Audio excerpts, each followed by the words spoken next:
a graça e a paz do Senhor Jesus Cristo esteja sobre vocês. Amém? Eu gostaria de trazer uma palavra hoje que eu tenho certeza que vai impactar a sua vida.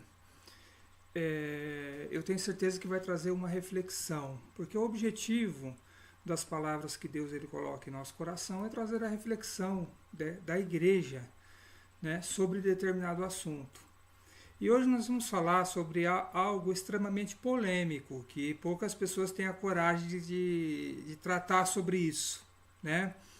Que muitas vezes dentro da igreja é deixado assim rolar certas coisas que é extremamente prejudicial ao corpo de Cristo.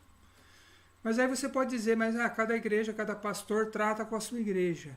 Mas você, quando vai visitar uma determinada igreja, você tem que saber o tipo de alimento que você está comendo, né? Ou quando você assiste pela televisão, ou você assiste pelo teu aparelho celular, você tem que saber aquilo que você está se alimentando, né? Se realmente aquilo procede de Deus. Então, hoje nós vamos tratar sobre algo extremamente delicado e polêmico, que é o tal do reteté. Aquelas manifestações que tem na igreja que se parece muito, né, com uma atuação do Espírito Santo, né, que é ensinado que é o Espírito Santo que está agindo, só que a gente vai analisar de uma forma inteligente, com uma fé prática, uma fé inteligente, que vai analisar tudo isso, né? Vamos primeiro analisar o que a Bíblia diz. O que a Bíblia diz sobre isso? Gálatas capítulo 5, versos 22 e 23 diz assim: mas o fruto do Espírito é amor, alegria, paz, paciência, amabilidade, bondade, fidelidade, mansidão, né? E o último item, que é talvez o mais importante, que é domínio próprio. Contra essas coisas não há lei, ok? Então, o que nós vamos tratar hoje? É sobre o domínio próprio. Muitas pessoas, elas acham que o Espírito Santo toma a vida delas em alguma situação, ou na igreja ou fora da igreja, e ele toma a direção de tudo, né? Dos seus sentidos, né? Das suas emoções por completa, e elas ficam fora desse domínio, né? Veja bem, tudo aquilo que é feito sem a sua autorização, sem o seu domínio próprio, já não é uma manifestação do Espírito Santo, é uma possessão, ok? Por exemplo, uma certa vez um jovem, ele me procurou e nós conversamos e ele falou assim: pastor, eu não sei o que aconteceu, que eu estava um dia sentado lá no culto e de repente eu saí e quando eu dei por mim eu estava na frente do altar, eu não me lembro de nada, eu estava lá diante do altar, eu fui tomado por alguma força que me levou até na frente do altar. Veja bem, o Espírito Santo, quando ele toma uma pessoa, ele toma a pessoa de uma forma consciente. Ou seja, a minha mente, a minha alma está funcionando. O meu corpo, ele pode sentir o desejo, muitas vezes, de ir até um local, de fazer algo. Porém, eu estou consciente. Se eu estou inconsciente, já não é uma atuação do Espírito Santo. Se algo toma o meu corpo para fazer algo que eu não estou no comando, né? A minha alma não está no comando, já não é uma ação do Espírito Santo, e sim de um espírito maligno. Por exemplo, nós vemos uma pessoa nesse tal de reteté, a pessoa girando, significa o quê? Que a pessoa não está sob o controle dela. Quem, em sua sã consciência, iria ficar girando, e qual o propósito de ficar girando? Então, isso aqui é o que eu pergunto, né? Se você está sendo tomado a fazer algo não consciente, você imagina, por exemplo, eu como pastor, eu começo a pregar, de repente eu começo a girar, de repente eu começo a dar cambalhota. O que você vai entender da palavra? Nada, não tem propósito nenhum nisso. Não tem propósito nenhum e eu ficar girando. Ok? Então, eu tenho domínio próprio. Quando eu sinto o poder do Espírito Santo, eu não preciso ficar pulando. Não há necessidade. Às vezes a gente sente algo muito forte, como eu já tive várias experiências dessa, de eu sentir muito forte a unção do Espírito Santo, que parecia que a minha carne ia se soltar do osso. Eu já senti muitas vezes isso, algo muito forte no meu corpo. Mas esse algo muito forte não me fez eu ficar girando. Eu não dei cambalhota, eu não fiquei pulando, ok? De uma forma aleatória. Então, qual é a origem desse reteté que o pessoal fala? Se você pegar a origem é africana, ok? Então, a origem desse reteté que o pessoal faz e executa na igreja é um ritual africano trazido para Portugal em meados de 1948, onde as pessoas se reuniam para praticar rituais de magia negra. As pessoas furavam umas às outras. Hoje em dia se trouxe isso para o Brasil. Dificilmente você vai ver isso nos Estados Unidos e nos outros países. Essa prática ela está infiltrada na igreja brasileira, né? Algumas igrejas da África também têm esse costume, né? Você vai encontrar muito pouco isso em outros países. Então esse reteté, esse auê todo é somente na igreja brasileira. A igreja brasileira que está difundindo isso até para outros lugares. Então, a origem disso, desse reteté, é uma origem africana, né, que foi trazido para Portugal em 1948. Então, esse negócio não é um negócio novo, não. É um negócio novo de alguns anos para cá, né, de uns 10, 15 anos para cá, na igreja brasileira. Né? Porém, isso já é muito antigo. Certo? É por isso que lá em Oséias capítulo 4, verso 6, diz assim: o meu povo está sendo destruído porque lhe falta o conhecimento. Tá? Então, essa falta de conhecimento faz com que as pessoas façam coisas que, na verdade, não é Deus que está pedindo. Veja bem, qualquer manifestação do Espírito Santo, por mais assim grandiosa que seja, entendeu? Ela não acompanha, né, a tomada total de uma pessoa, né? Ou seja, a possessão. A palavra certa é essa. A possessão do Espírito Santo. Não existe uma possessão total do Espírito Santo. Então, a pessoa ela tem... você pode ter revelações, você pode ter profecias, mas não há necessidade de gritar, de falar, de dar cambalhota. Isso tudo é emoção humana, né? Que pode ser também uma manifestação demoníaca, em alguns casos mais graves, até mesmo dentro da igreja. E eu vou dizer uma coisa, existe muita possessão demoníaca dentro da igreja, né, com pessoas que se dizem pessoas de Deus, que estão sendo usadas por Deus. Existem línguas estranhas que não são de Deus, certo? Que são manifestações demoníacas, certo? Então isso tem que ser escancarado para todo mundo saber que às vezes você confia numa pessoa que está ali propriamente trazendo revelação e profecia, trazendo uma oração em línguas que muitas vezes não é de Deus. Então é muito importante, sempre eu digo isso, existe um dom que se chama discernimento de espírito. Então quando a igreja ela tem o dom de discernimento de espírito, ela vai saber quando é de Deus, quando não é. Então é provável que, por exemplo, uma pessoa sendo usada pelo diabo, até mesmo em cima do altar, ela ministre sobre as pessoas e essas pessoas recebam maldição por causa disso? Sim, existe essa possibilidade. Ok? Então, é necessário que se tenha o dom de discernimento de espírito. para que entendamos quando é Deus agindo e quando não é. A palavra reteté, ela tem várias conotações. Uma delas é algazarra, é bagunça, barulho, né, e festa. Então ela tem essas 4 conotações, tá? Mas a origem dela é africana. A origem desse reteté é africano. Era para rituais a Satanás. Então é muito importante você entender isso. Todas essas situações, ok? Veja bem, quando existe uma manifestação do Espírito Santo muito forte, aquilo é para ser evidenciado na vida de alguém.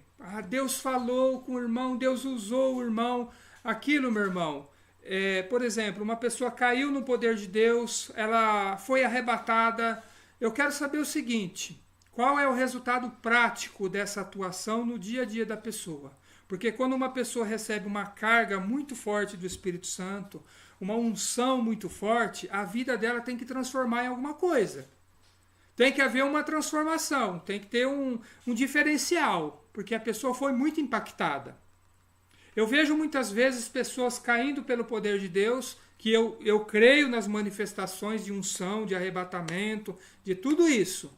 Porém, quando uma pessoa cai pelo poder do Espírito Santo, ou quando uma pessoa é arrebatada, alguma coisa de sobrenatural vai acontecer na vida dela, no seu cotidiano fora da igreja. Vai acontecer algo, ou ela vai se tornar o evangelista, ou ela vai começar a pregar para todo mundo, porque ela está cheia do Espírito Santo. Uma pessoa cheia do Espírito Santo, ela não fica falando mal da vida dos outros, ela não fica olhando para a vida do irmão. Uma pessoa cheia do Espírito Santo, cheia do poder do Espírito Santo, tem um diferencial. Quando ela prega, as pessoas são curadas, são libertas, são transformadas, né? Aí eu acredito numa unção do Espírito Santo. Por exemplo, você está num culto. Não são todos os cultos que Deus ele opera de uma maneira forte. É somente com uma situação específica que Deus ele faz. Por exemplo, você vai num domingo à noite. Deus ele vai falar através da palavra, amém, tudo dentro daquela naturalidade, né? Mas vai ter um domingo que Deus ele vai derramar algo forte, algo poderoso, vai falar, vai trazer uma profecia, uma revelação, amém. Isso é esporádico, não significa que vai acontecer todos os cultos. Tem muitos profetas profetizando coisas no atacado, né? Por exemplo, faz a fila da revelação. Irmão, Deus ele não fala dessa forma. Entendeu? Deus ele fala com pessoas específicas, coisas específicas. Eu creio em revelação e profecia. Eu creio que Deus ele fala. Eu vim de uma igreja, a minha origem é de uma igreja de revelação e profecia. Porém, toda revelação e profecia tem que se cumprir, né? Não esse tipo de revelação e profecia no atacado, que ele fala praticamente as mesmas coisas para todas as pessoas. Entendeu? Quando Deus ele quer se manifestar a uma pessoa, ele pode usar um profeta, ou mesmo uma pessoa que não seja profeta, até uma pessoa da própria igreja, pode usar essa pessoa, falar de uma forma formal com ela, né? Ou através da palavra, certo? Ele pode se direcionar a essa pessoa, mas tudo que é de Deus não deixa dúvida, tá? Tudo que é de Deus não deixa dúvida. Você não vai ficar em dúvida. Eu estou em dúvida se era Deus falando na vida daquele irmão. Não. Se você tem dúvida, opte pelo não. Então não era de Deus. Porque quando Deus ele fala ao coração de um profeta, ele vai testificar no coração de quem está recebendo. Então, Deus não é Deus de confusão. E outra coisa, não é uma coisa genérica. O que é uma coisa genérica? Deus está me falando que vai te prosperar. Não. Ele vai ser objetivo com você. Entendeu? Olha, você está pedindo para mim uma casa e eu estou te providenciando essa casa. Do jeito que você está me pedindo. Você está me pedindo uma casa assim, assim e assado. Então eu vou te dar a casa do jeito que você está me pedindo.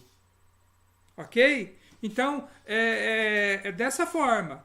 Você está me pedindo um carro. Você me pediu um carro assim, assim, assado. E eu vou te dar esse carro desse jeito que você me pediu. Então Deus ele é específico. Ele tem poder para isso. Então Deus, ele não é aquela historinha, né? Ah, Deus ele falou no meu coração que está respondendo às suas orações. Poxa, todo mundo ora na igreja. Agora, a resposta de oração, ela pode ser várias coisas. Sim, não, espera. Então, como que Deus ele pode revelar uma coisa genérica?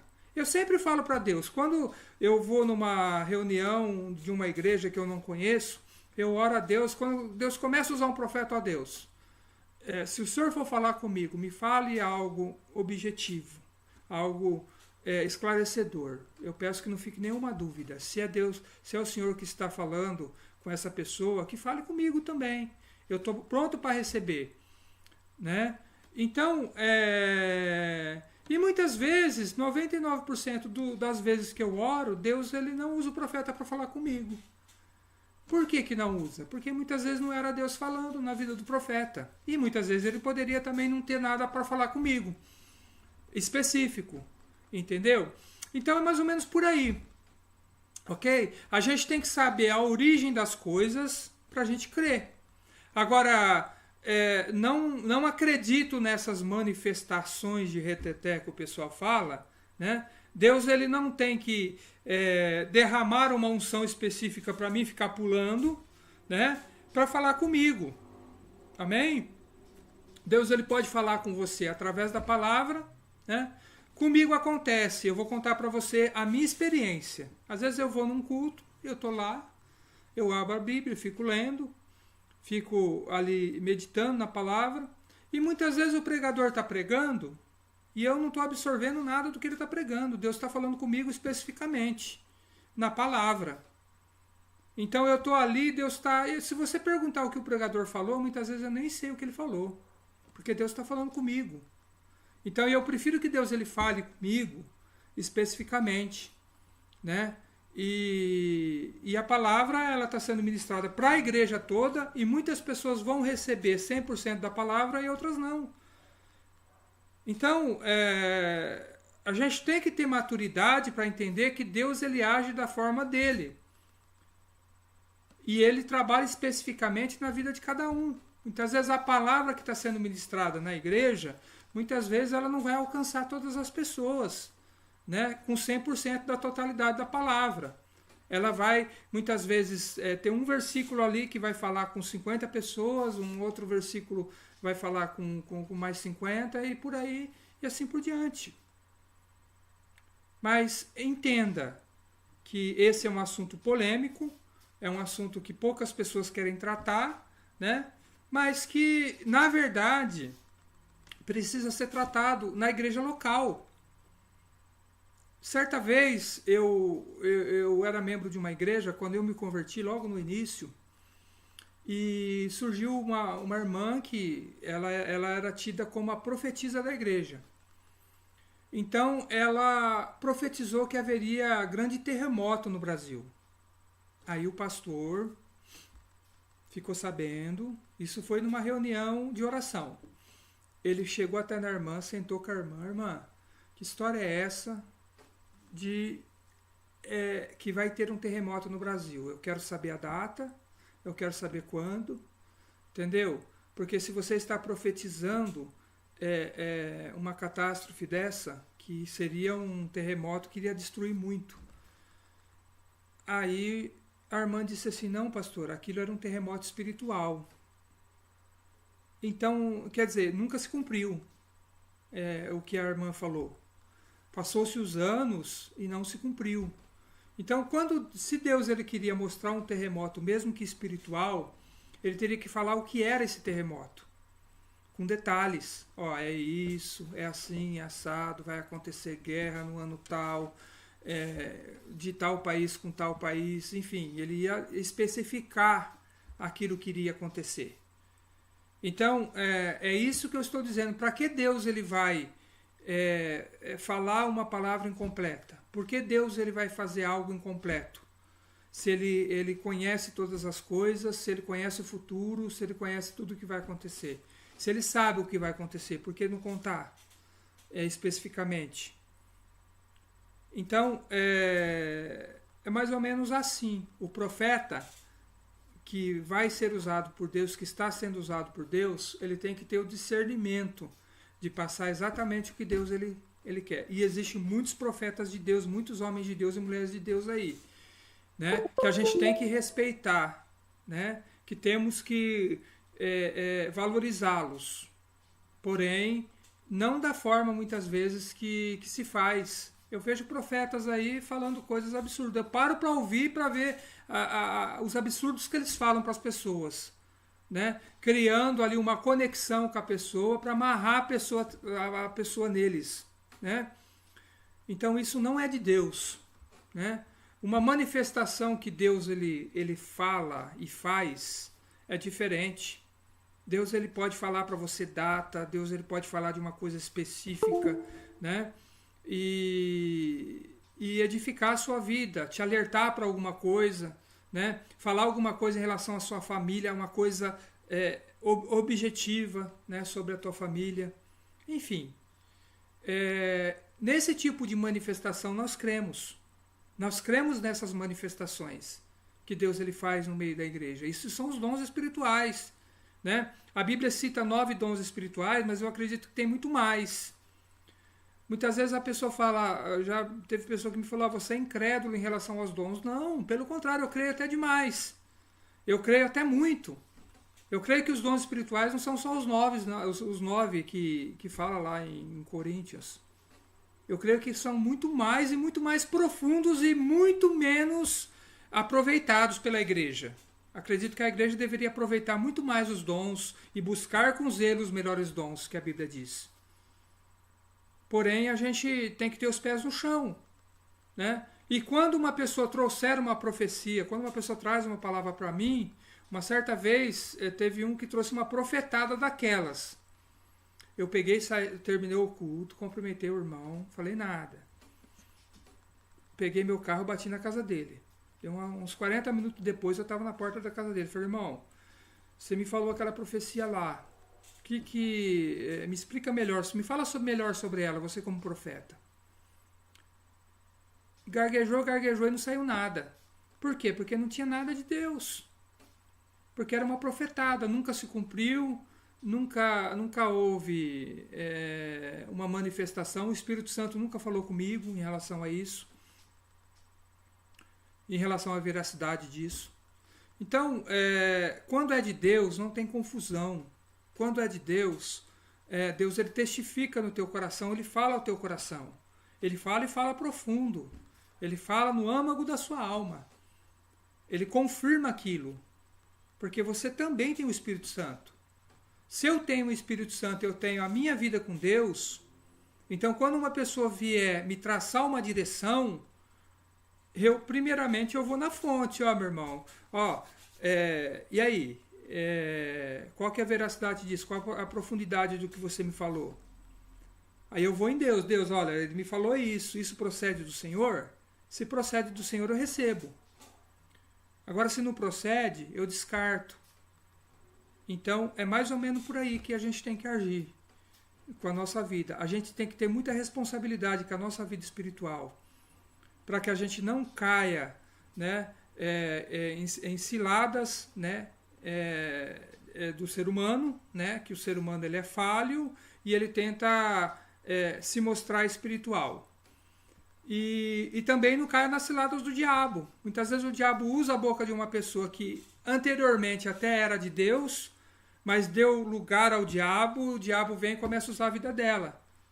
Então isso é muito sério. Você crê em profeta, a Bíblia diz que a gente deve julgar a profecia, não o profeta. A Bíblia diz que a gente deve julgar a profecia, é isso que a gente tem que fazer. Então, por que nós devemos julgar a profecia? Porque, ora, o profeta ele pode estar bem espiritualmente, sendo usado por Deus, e ora ele pode estar caído. Você não sabe. Você não sabe se ele caiu em um adultério, você não sabe se ele caiu em algum pecado sério na vida dele, e ele deu lado para o diabo usar a vida dele. Então, nós temos que analisar a profecia. Não julgar o profeta, mas julgar a profecia, julgar a revelação. É o que a Bíblia nos ensina. Então, se eu estou fazendo o que a Bíblia me ensina, não tem nada de incredulidade nisso. É uma fé racional. É esse tipo de fé que nós devemos ter, uma fé racional. Não é acreditar em tudo que aparece, né? Como bebezinho, como criancinha espiritual. E sim a gente analisar aquilo que está sendo falado e aquilo que está sendo feito, né? Com uma fé racional. Então é isso, ok? Fique na paz, espero que essa palavra ela tenha falado ao teu coração, espero que essa palavra ela venha de encontro à tua necessidade, que Deus ele te abençoe, compartilhe essa palavra, graças a Deus a nossa ministração ela tem chegado a muitas pessoas, e é esse o objetivo, né? É chegar com essa palavra no máximo de pessoas que a gente conseguir. Então Deus te abençoe, você que curte a nossa pregação, vai lá no YouTube, nós temos várias pregações lá, Pastor Carlos Marucci, e Deus ele vai estar te abençoando a cada dia, né? Dentro das nossas possibilidades, a gente sempre está compartilhando a palavra. E Deus te abençoe então, fique na paz, em nome de Jesus.